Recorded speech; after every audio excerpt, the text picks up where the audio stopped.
So, tonight I want to talk about what I title Mindfulness Creates Opportunities. Mindfulness creates opportunities. You know, when I introduced the series, Rescripting, the old teaching was just to bring you to a standpoint where you can begin to orient your life under God, but in a positive direction. But this will now be the summary of everything I want to discuss as touching that subject matter while we move on to something entirely different from next week going forward. So, tonight, I want to tell you the importance of your predominant thought. If you check the description under this broadcast, you see that I make a scriptural reference there, or I made a scriptural reference there. Hebrews 11 and verse 15. Hebrews 11, verse 15. If any of you can bring it up in the comment box precisely, Gabriel, please put it up there. But I'm going to read from here what we have written in that scriptures. Hebrews 11 and verse 15. Um, Let me paraphrase. The Bible says, if they had been mindful of the country where else they came from, then they will have had opportunity to return back there. Maybe I should quickly give you a background to what we are talking about here. These were people that God promised that they were going to be delivered from the land of slavery. You know, the subject matter there, they are the people of Israel, the Israelites, who were living Egypt. So the descendants of Abraham, that God Almighty Himself promised liberation. So by the time they left Egypt, you probably will have had a lot of teachings around that, and I'm not here to do any of that teaching tonight. I'm going somewhere.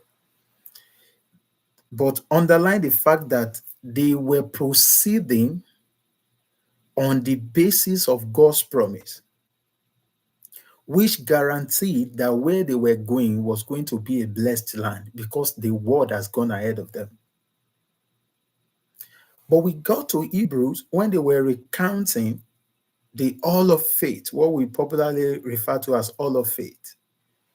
The Bible says, if they had been mindful of Egypt, to bring it down, to break it down in a way you can get it clear, in a clearer term.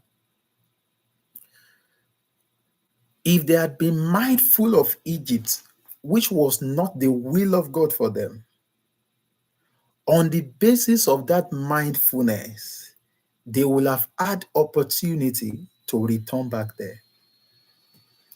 Can I say this to you tonight?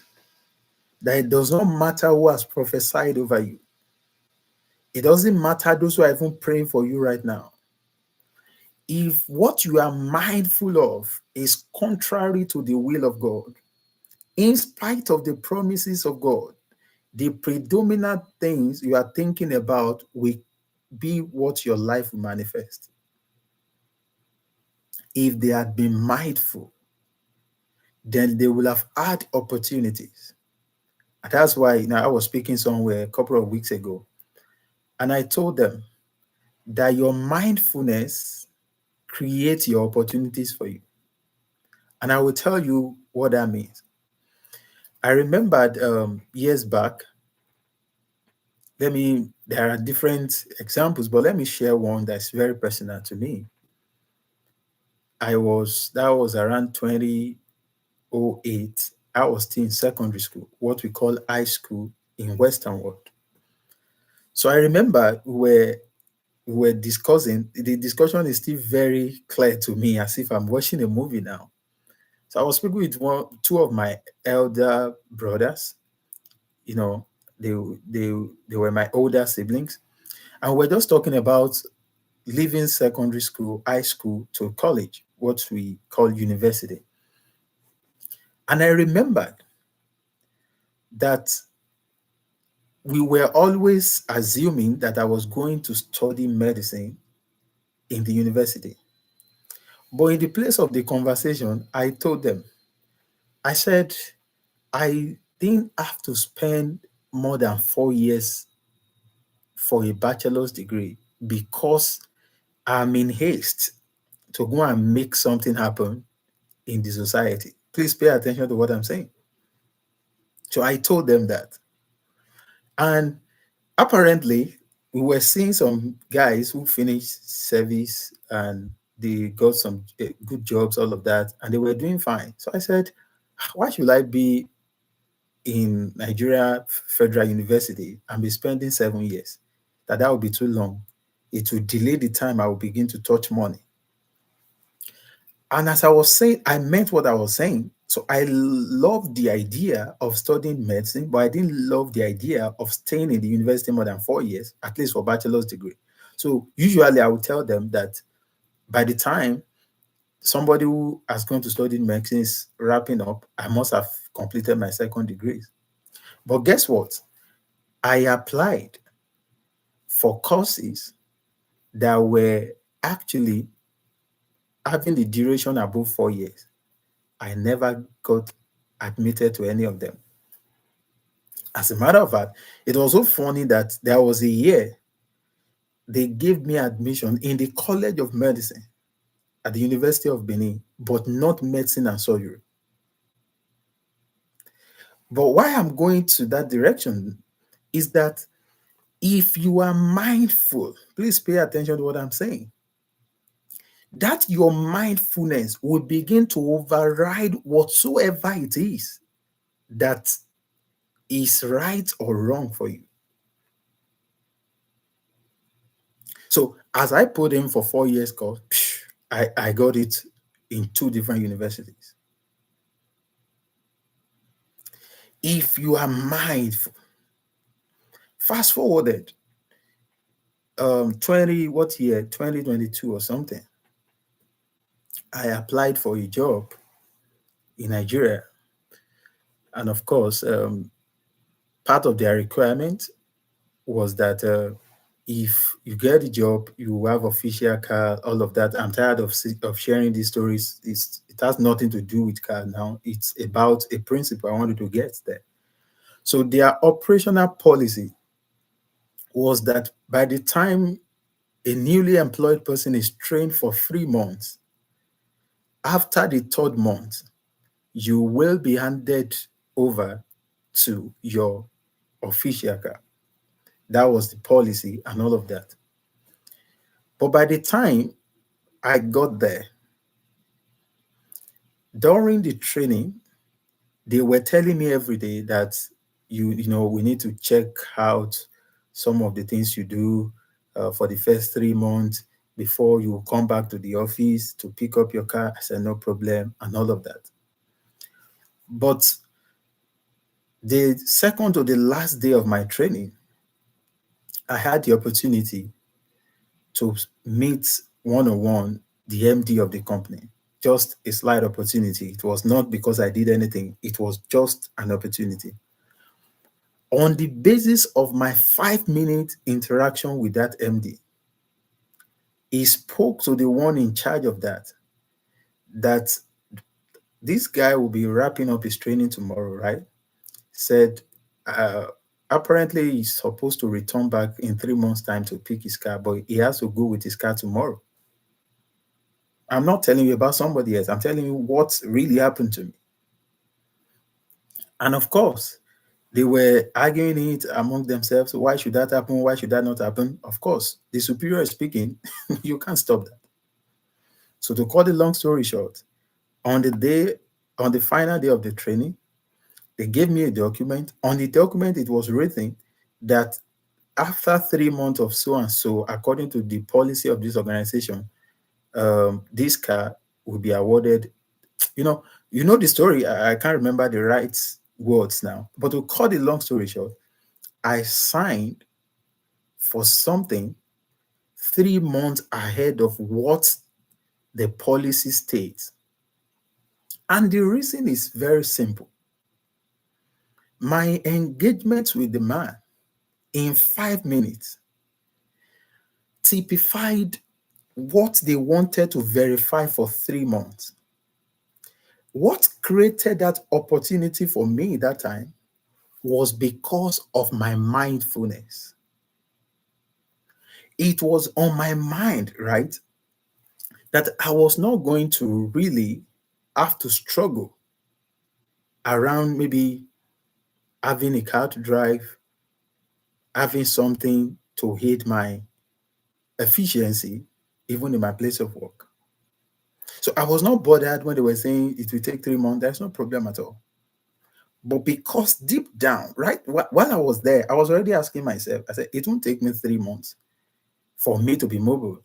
So I said, will I hire a vehicle, or should I speak with somebody that has different cars in his house? But by the time I got to that place, I remember speaking with my wife on phone. I said, what I'm sure of is that these people might not really give their car according to their policies, but I will not be without car for that number of months. Because before then I was using a car and all of that. To cut the long story short, that mindfulness created the opportunity. Is somebody getting what I'm talking about tonight? So the point that I want to drive you towards is that you all come to that point where you determine exactly what you want to put your mind on. This is exactly what meditation is all about. And it has nothing to do, or let me say, it is not all about material things, but it includes material, you know, uh, it includes material things at the same time. Because why I'm careful to speak around meditation is I am aware, because where I live, things I relate with, how much influence yoga is having in our popular culture now. And I just realized that a lot of times people don't even know what they are delving into just by seeing adverts on social media and trying to practice what they ask you to do there. But let's come back to what mindfulness is about. How does mindfulness really create opportunities? Number one, you see, what you are mindful of is actually who you are. Let me repeat that to you. What you are mindful of is actually who you have accepted to be. Such that if you are mindful of failure, you will have opportunity to fail. It doesn't even matter who is praying for you. It doesn't matter how gifted you are. If you are mindful of failure, your mindfulness around failure will create the opportunity to fail. A typical example of what I'm saying, look at the story of Job. He was mindful of disaster. And on the basis of that, he created opportunity for disaster to visit him. So if you are mindful of problem, you will create opportunity for problem to come. Why is that going to happen? I have said something time and again, and I'm not tired of saying it, that you are only who God says you are in the spirit realm. In the physical here, you are who you say you are, not necessarily who God says you are. You will only become who God says you are if whom you believe you are is who God says you are.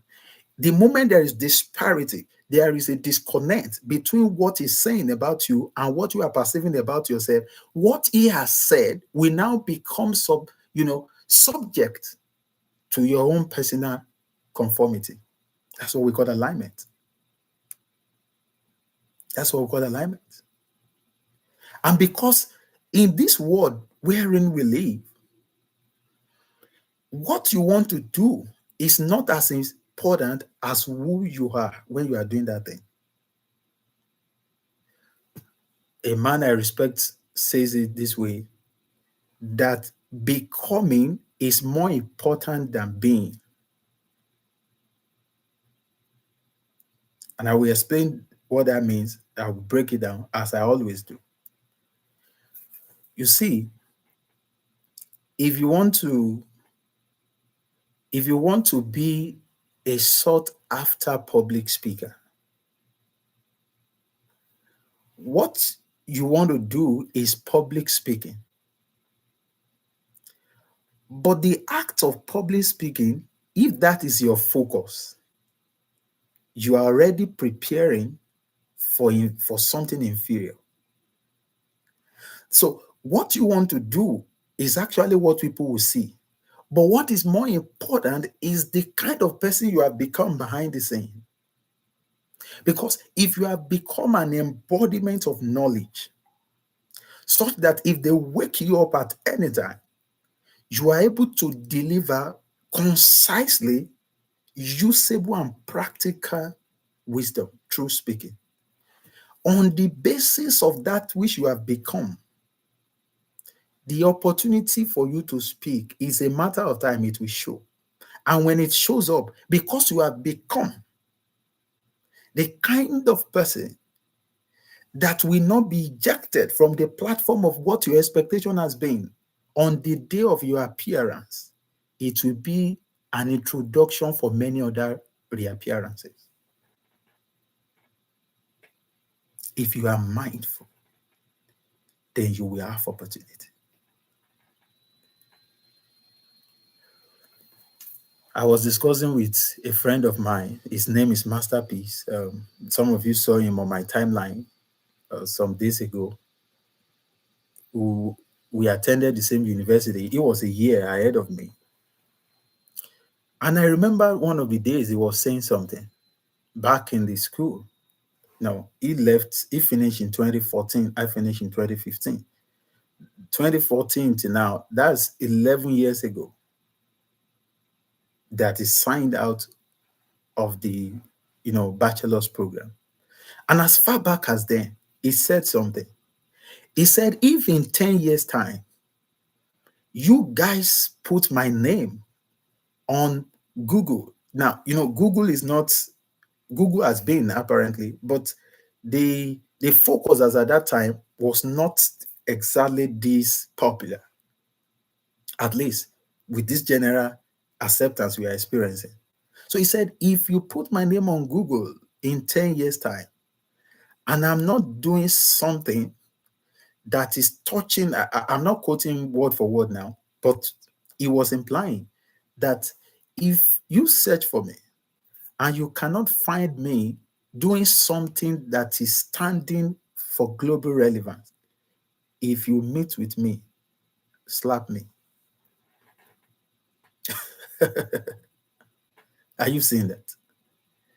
As at the time he was saying that, he was wrapping up a bachelor's degree in chemistry. But he was mindful of what he expected that his future to be all about. In fact, as at that time, he has not decided that he was going to do masters in public health. Then he waited, he went for NYSC. From NYSC, he decided to go and do masters in public health. One thing connects to another, he goes to the United Kingdom. Then he became one of the top guys publishing in public health sector there. Check him out online. Just now, if I say check somebody out online, it's not Instagram. Those you see on Instagram, those are the people making social impact, and that makes sense. I don't have any issues with that. But if you want to check people who are making significant contribution, I mean, in their feed, is you don't search for that on Instagram. Okay. Instagram is about, that's what they call those platforms social media. So I'm not talking about social media here. And recently I saw how they rated him among certain percentage of people contributing to public health research all over the world. He was mindful of that 10 years ago. Now, he was not specific that it's going to be in public health. So, what I'm saying is, even when you are not yet specific, those things that are predominant on your heart now, they are the signal of where your future is oriented. And again, it is not because God has designed it like that, it's because you have accepted to give life to that thing as imagined, accepted, hosted by you. Is somebody getting what I'm talking about? So your predominant thought, if it's truly predominant, is going to propel you to start taking certain steps, even by default, without you struggling to do it. Without you struggling to do it. I was relating with some guys in Georgia 2 weeks ago. To be precise, my friend in Georgia Tech. And we were talking, he was saying, this graduate school that we have come to in America, that will this make us billionaires in dollars? Interesting question, right? And I told him, I said, everybody on the face of the earth, by the virtue of the choices we make every day, we are not only determining the outcome of the nearest future, we are also determining from now the overall potential of what our entire life can be all about. This is what I'm saying. There are, areas of engagement that when you bring yourself into those areas, there are things you can never become again. It's that simple, except you pivot. And if you want to understand pivoting, go back to my YouTube channel. I've done about 2 or 3 days study or teaching around that. Except you're going to pivot. For instance, a lot of persons, they are hoping that they will be among the richest people in their generation. That's a mere wishful thinking. They themselves know that they are not mindful of that. That's not mindfulness. Because mindfulness means what you have embodied imaginatively to the point that you are not doubting it. And let me say this to you. If, for instance, you are baking cake and you now believe, sorry, please, that you will be a billionaire in dollar, the first question you should ask is, in human history, how many billionaires ever has actually been a functionary in pastries and all of that? How many? Are you getting the idea? Because I'm not ignorant of the fact that the future economy will produce richest people in a different sector, not necessarily the sector that produced the richest men in the last century. That's how everything is, because the world is changing. So as new development, innovations are taking over from the pre-existing methods, then new faces will be imagined as top functionaries and biggest names in different sectors. I'm not ignorant of that. But the idea is every choice you make, especially where you choose to pitch your tent in terms of career, in terms of engagement, it's not just about now or about what you are going to do for your children. That is exactly what we tell the extent you can ever attain. To make it lucid, the point is what is the highest level obtainable in the sector that you are engaging. Let's assume that you are even positioned enough to be able to get there, because not everybody enlisted in a field that will ever have what it takes to ever get to the top. If you don't know if you don't have the requirement, if the age is already not on your side, you understand that even if you are giving your best here, except God through providence brings you closer to some, that I can't talk about it, you can never get there. But let's put that aside. Let's assume you can get to the highest level. The next question is that highest level in your field, has that level made a billionaire before? So what are you talking about? You can't be a billionaire by teaching. It's not possible. Except, by being a school teacher, that's what I mean. Except you put your teaching outside, the confine of salary. Then to begin to serve beyond your immediate jurisdiction. If that is not really attended to, by just accepting to be a classroom teacher, you are enlisted among the builder of the future generation, and that's something to rejoice about.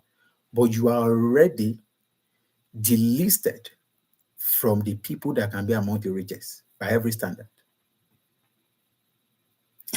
Do you understand what I'm saying now? If you get a job as a clerk in court, if you are not even careful, you will never be a millionaire. Maybe in any currency, if that is the only thing you want to be doing. So the idea of mindfulness, as it relates to what I'm talking about, is that if you are truly mindful of something, it begins to affect your choices. It begins to affect your choices. If they ask you to do something and you don't pause to think before you respond or accept, it means your mind is not fixed on anything.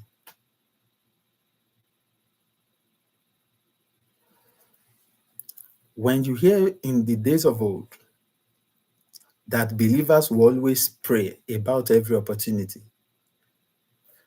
some of them, it was just an obligation as they were taught in church, but they were taught properly. Why should you pray when something presented to you is actually showing potential great promises? It's because they know that even though this thing will benefit me financially, there can be other, not yet visible consequences that can affect my fulfillment of purpose and the weight of my legacy. And in the place of prayer, you get insight into things that are yet to be, and you know how to adjust your choices, how to make the right decision. If you are mindful, then you will have opportunity. So mindfulness affects your choices. Number 3, one of the things mindfulness does to you is that it determines the kind of association you keep. What people don't know is that they think we become friends because we are meeting somewhere. That's not true. The people you have met that you never became friend with, they are more than the people you have been befriending. Let that be very clear. So friendship is not because you have met. You became friend because your vibes connect to one another. Is somebody get what I'm saying here? So because at the end of the day, we are saying how what you are thinking about creates your opportunity. That mindfulness becomes your mindset. That mindset begin to exude what we call energy. You see, the kind of friends you keep, if you check places you visited in time past, if you pay enough attention, you will see that there is a unifying factor, even when you are not conscious of it. From the day you have become a full-blown adult, go and check all the friends you have met, from your service here to your office to wherever you've been to all over the world. Those who are able to sustain relationship with you, or that you are able to sustain relationship with, that has never been because you just like one another. It's because you are radiating energy at closer frequency. So when you are mindful of poverty, you will have propensity for men of like passion whose future will end in poverty, even if it is not looking like it today. Hmm?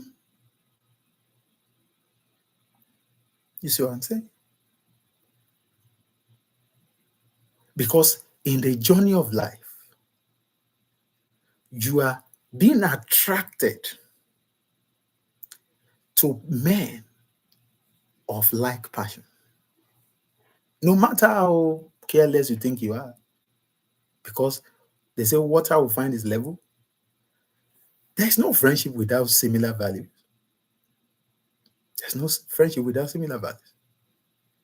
So after this meeting, go and check the kind of friends, not necessarily that you have now, but I'm saying that you have always been attracting, especially the sustainable ones. Because if your mind is fixed, when wrong people come to your camp, without effort, your life already has a structure that ejects the wrong people. In fact, you may want to even struggle for the relationship, except that with best effort, it keeps failing.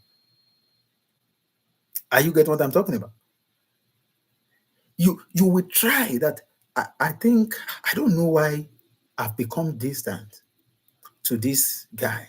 I like him. Yes, you like him, but inside of you, the mindfulness that is propelling you to the next phase does not agree to that individual. So go and check if the kind of people you attract, you sustain relationship with, are people who are always living in the now. They don't even have aspiration that is beyond their immediate geography. Just understand that by the time you clock 50, 60, 70 years, you will be sharing birthday with people who will be bringing palm wine. You see that? I was speaking with, I was speaking with a very respected man of God in Akuku. We were speaking over the weekend. And we were talking about a father from our community. And I said, when that man was in the UK, he went to study there long ago. He was able to meet certain guys, as at that time, they didn't know exactly what everyone would become. But somehow they became very close. By the time they returned to Nigeria, each of them became something great. I don't want to mention the positions because those who know them will know who I'm talking about. But let me give you one funny thing that led us to that conversation. The friend that that father met in the UK, at least as far as I know now, for about 15 to 20 years, every year, the man sends 100 bags of rice to my community. Now, the man is not a Yoruba man, but he met with the person I'm talking about while they were still young. Then each of them returned back to become something different in different sectors in Nigeria. And the friendship was so deep that he brought his friend to our home church. That's my home church, the Anglican church in town, for one occasion like that. And that was when the man said, I love this community and I have some things I can offer. So every year, the way I do in other parts of the eastern part of the country, I'm going to be sending 100 bags of rice. Now, that is to his friends' community. And they share that every year to less privileged people, except that there are people who are privileged. They are the ones that will still carry bigger part of the rice, while poor people will only have smaller portion. Apologies if some of their children can hear this, but it's very glaring there. So when they were becoming friends, they would just think it's about friendship, but their mindfulness was creating the opportunity. So I had the opportunity to speak with the man one on one, and he was recounting to me his desires before he became who he had become today. That he desired that anybody that wanted to attend government school at higher institution level, either polytechnic, university, and all of that, that he knew that private schools might be expensive. He might not be able to send a lot of people's children abroad to go and study. He said, but he was telling God secretly that let it not be that I'm alive and anybody's child from that our community couldn't graduate from a public higher institution on the basis of lack of money. See where his mind was. And he has fulfilled that in his lifetime, except those he never heard of. Nobody from my hometown can say you drop out of a government-owned higher institution in Nigeria and the man heard about it. That is practically impossible. So because he was mindful of it, then the universe orients itself to make that opportunity come. So what are you mindful about? And it's not only in positive aspect of life. Certain people are married, they are mindful of divorce, and they will undergo divorce as a matter of time. Because they are mindful of it, they are already creating opportunities for it. Are you seeing that? You got married. Then from day one, you've been imagining that we can't tell, right? Before 10 years of being together, this marriage might have been over.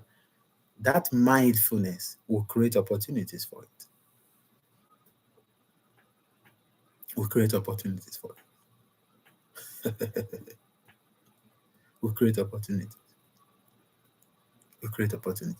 Because what has become so bold in your heart becomes so loud in spirit realm. You can write that down. That which has become very bold in your heart has become so loud in the spirit realm.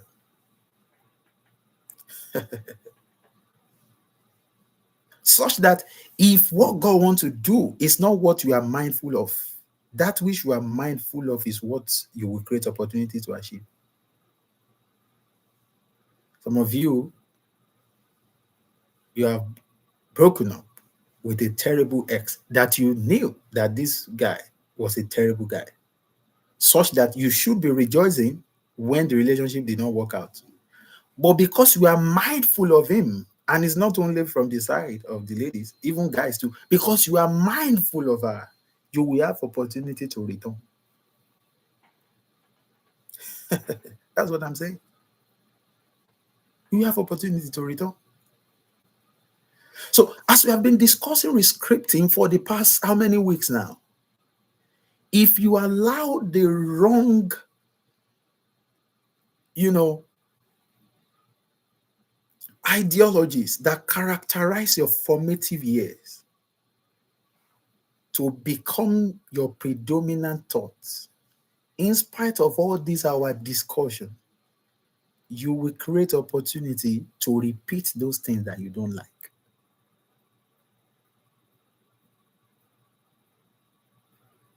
And I believe, I pray for, especially for some of those guys, some of the people that I have personal commitment to, that you see, these words will not be something you remember and be sad, because our teachings are double-edged sword. And what do I mean by that? Some will hear these things and thank God they have heard it.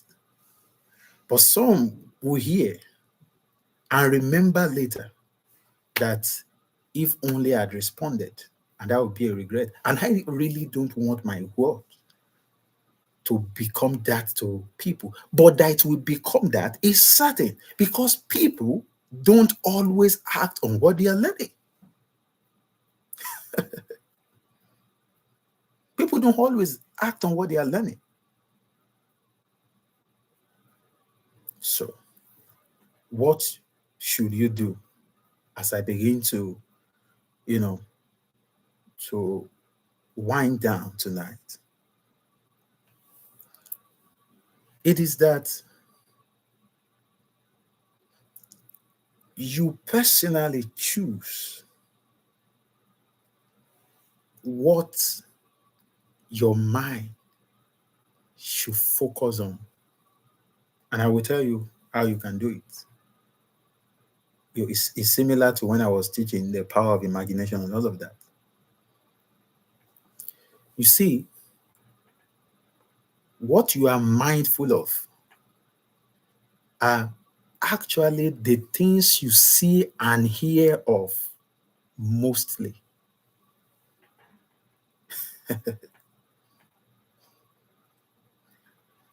You see, if I want to pray for long, I'm not saying years back, even now, I know the kind of preachers I need to listen to. And I don't need to agree with some of the things they do. I just need to listen from distance. Sometimes I listen to somebody without even watching the gesticulation, by not even seeing my screen at all. Just for me, because a part of me will respond. So I'm the one supplying what you respond to. That's exactly what is determining what you are mindful of. So if you don't supply information consistently to your heart, then other external forces will supply what will not be beneficial for you without your consent. If they are mindful, they will have had opportunity to return back. Don't forget, that place they will have returned back to, they wouldn't have fulfilled the promise of God there, because it was a land of slavery. It wouldn't have been the will of God, but yet it will have happened either ways, or by the way.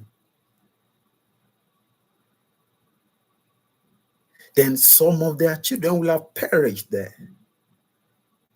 And maybe those guys will have grown up with another doctrine to explain that maybe this is how God just wants us to be.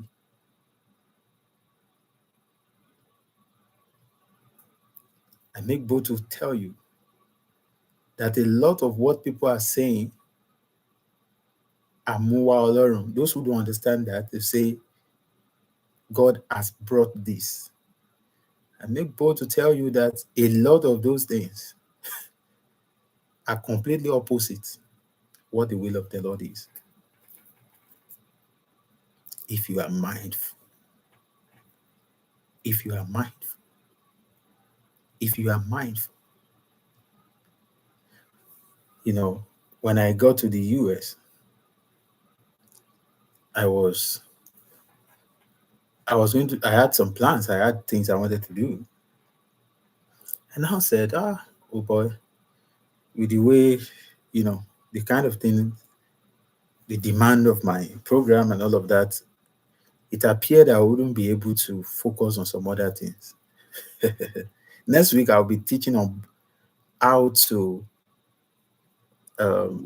prevent yourself from burning out.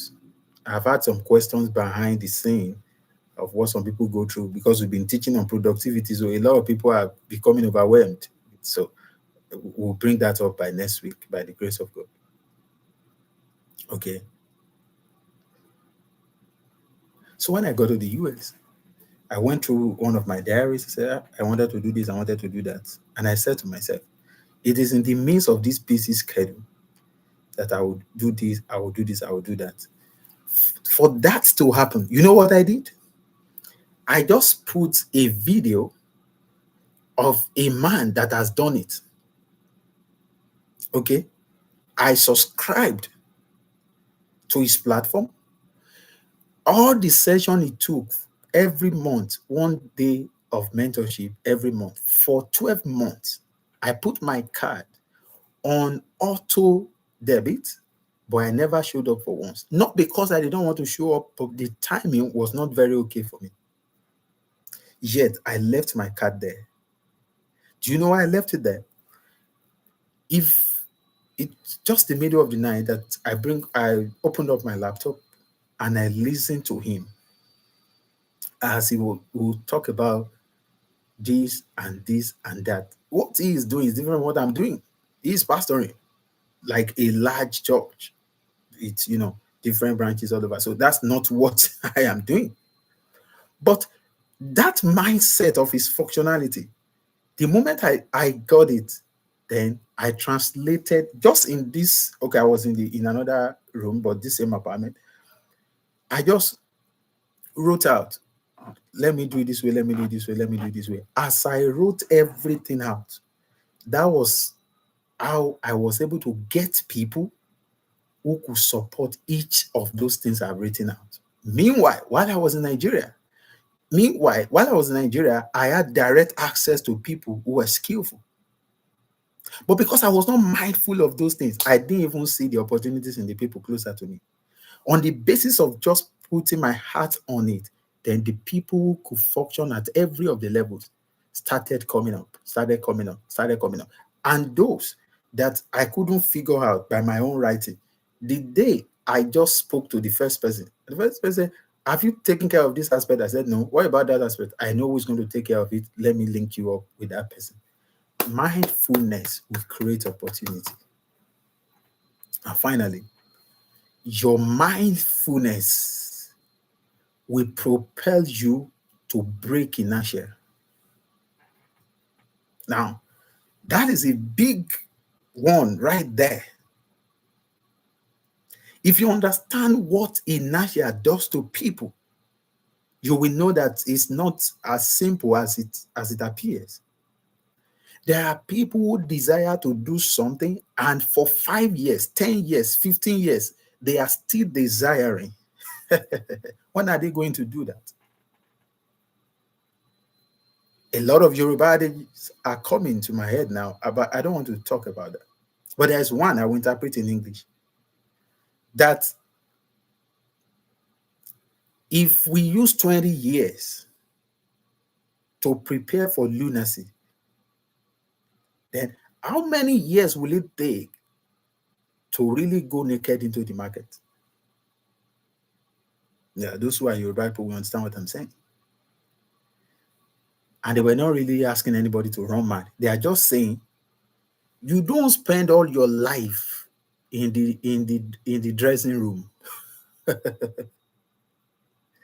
and expect that the people who are coming to watch the game will wait till forever. No, there's a time that you are not the one who has chosen, but that is determined for those who should give you audience to respond. If you are not yet showing forth at that time, they will move on, justifiably so. So it is your mindfulness that helps you to break your inertia. Let me cite an example for you. If you are mindful of walking in the miraculous as a minister, and you are praying about it, you are thinking about it, you just feel, oh God, when would this start, when would this start? Even before you start getting results, the choice of praying for the sick or not praying for the sick will no longer be your contemplation. You are now looking for opportunity to pray for the sick because you are mindful of having testimony of miracles. Some people are ordained into ministry for 10 years. They have never rebuked one demon, and they are aware. Inertia. They never broke it. They are thinking, if I pray for this guy and he doesn't get healed, what's going to happen? But have you done it that it didn't happen? Because they are not mindful of it. The one who is mindful, if they get to the place where they want to pray for the sick, even if they have not chosen him, he will want to volunteer. Beloved, can we lift up our voice to heaven? He's looking for opportunity to lay hands.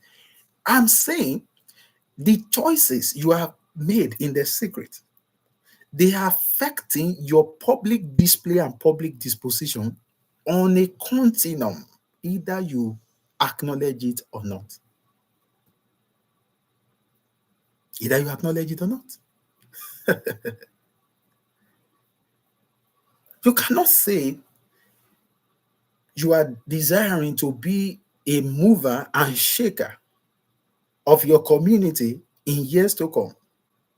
And today now, you don't even attend any forum where the current player in those fields are engaging today. It won't ever happen to you. It won't happen. It won't. It won't. So, mindfulness propels you to break the inertia. You see that? You see those who want to build businesses, they don't spend all their lives overthinking if we launch out, are we going to fail?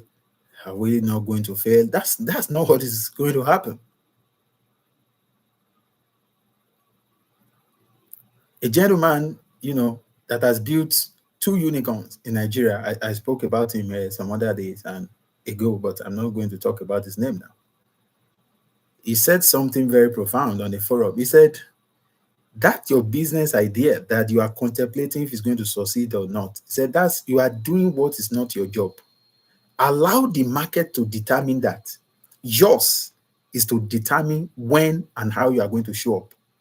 So if you show up and they say, no, we don't want you, then it will be that they are not accepting. You go back to the drawing board. Say, but you are canceling yourself by yourself. What kind of foolishness is that?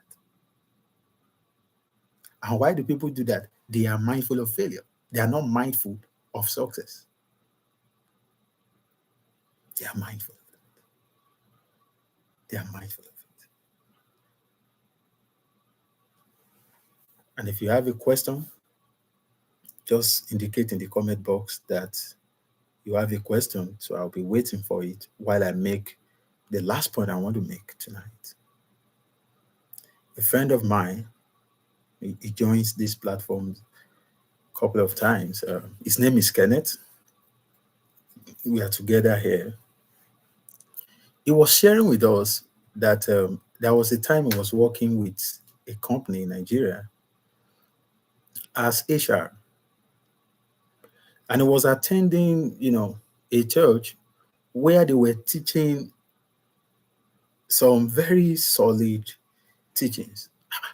But he realized that, oh boy, if I continue in this place, as a matter of fact, the best I could become cannot really represent what my ideal or God's given dream looks like. He said, in the place of prayer, the Holy Ghost was able to brood on his heart that these things you have conceived in your heart, why can't you apply to where they are already happening? And later, he first went to apply for for a position in a multinational company. That one prepared him a bit. All he just needed was the experience of a multinational. The rest is history. He rose to a point that he was speaking in a place there, and he said something that shocked me. And I told him, I said, I didn't know that I'm working with somebody that is this powerful. He said the role or the position he was working in Nigeria before he came to the US, that you couldn't count 15 people across the whole of Nigeria without mentioning his name among them. Meanwhile, where he started from, they wouldn't even rate his company, not to even talk of what he's doing there. But he was mindful of it, then the opportunities shows up. You are not seeing opportunities either around you or closer to you because you are not mindful of it. You are not mindful of it. And that's where we are going to stop. Let me take 2 questions tonight. Mulayo from France. Okay. Please, sir, I did not get the last part of your mindfulness will propel you to break forth from, inertia. You remember that first law of motion, that every object will continue in a state of rest or uniform motion except is acted against by an external force. In physics, that's called the law of inertia. Are you getting what I'm talking about? That's called the law of inertia. So a lot of people, they couldn't break that inertia in their hearts. So with their dreams intact, they are at a state of uniform rest without action. Just enjoying mere wishful thinking. And when people are not acting properly, by remaining in that stagnant position, it means they are in a continuous motion because nobody is not busy. Everybody, there's nobody that is not busy. Everybody is busy, except that people are busy doing what is not productive. You think it's easy to sit down and watch movie for 8 hours, but some people are doing it. If you think it's easy, go and relate with people who are doing reasonable things. They can't focus on television for 8 hours. It can never happen. There's nothing you can be showing there. But that's very easy for somebody. Yes. Except that years later, the person will realize they have spent quality time doing things that are not of quality. And he or she will end up being a person of zero quality. Will break inertia to stop certain things and to start certain things. All right. I believe that answers your question, Mulayo. Okay, good. Got it. Interesting. So, do we have another question? So, in the absence of no other question, I'd like to appreciate everyone that has been part of this tonight. Virtually all the Sundays, I try to come online to just do some teachings, and of course, not preaching. Like I tell people, there is a difference between my speaking part and my preaching part. So when it is evening like this, I speak to people. I function from the position of what the Lord has blessed me to do, you know, to shape the mindset of people and curate an ideology in them that will bring them to the place of having personal agencies. Uh, I've I've done the teaching around that on the private platform. So that's why we do this every Sunday. Now I've been doing this since 2019, except that we're not doing it publicly. So that's how far we've been running a platform called Caris Mentorship Forum and all of that. Some of those guys, they have become big guys now, Some of them were in secondary school when we started that. Some of them are in other countries now and all of that. So I want to thank you all for joining us tonight. Try to like the video. If it has blessed you in a way, please share with other people. Then subscribe to the channel. Thank you. God bless you, everyone. Please have a pleasant week ahead, and bye for now.